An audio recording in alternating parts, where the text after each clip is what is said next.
আসসালামু আলাইকুম। এটা হচ্ছে খাগড়াছড়ি জেলার হর্টিকালচার পার্কে।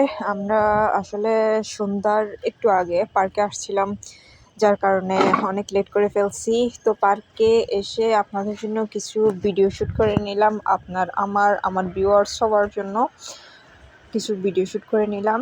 তো চারিপাশে সূর্যের বাগান, আর এখানে দেখা হয়ে গেলো আমাদের বিখ্যাত স্মিতা আপুর সাথে, স্মিতা চৌধুরী।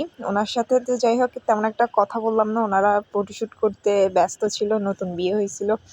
যাই হোক, আপু কিন্তু এমনি আরও সুন্দর, বাস্তবে আরও সুন্দর। আর ওনার হাজব্যান্ডও অতটা মানে এতটা খারাপ না, লোকে যেভাবে বলতেছে কালো কালো, আসলে ঠিক আছে, উনি একটু শ্যামবর্ণ। তো যাই হোক, এরপর চলে আসলাম আমরা। কখনো পাহাড়ে উঠতেছিলাম, পাহাড়ে মানে সূর্যমুখীর বাগানে উঠতেছিলাম। তো ওঠার সময় এই যে দেখেন ছোট বাচ্চাদের অবস্থা, এগুলার ঠেলাঠেলি করে করে উপরে উঠাতে হচ্ছে।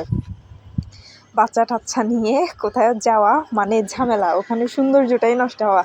তো যাই হোক, আমার বোন উঠে গেল, আমি সহ এভাবে ভিডিও করে নিলাম আর চুলগুলো ঠিক করতেছিলাম। আসলে এটা জার্নিং করে অনেক টায়ার্ড হয়ে গেছিলাম, যার কারণে নিজেকে আর নিজের চুলকে তেমন একটা ঠিক করতে পারলাম না।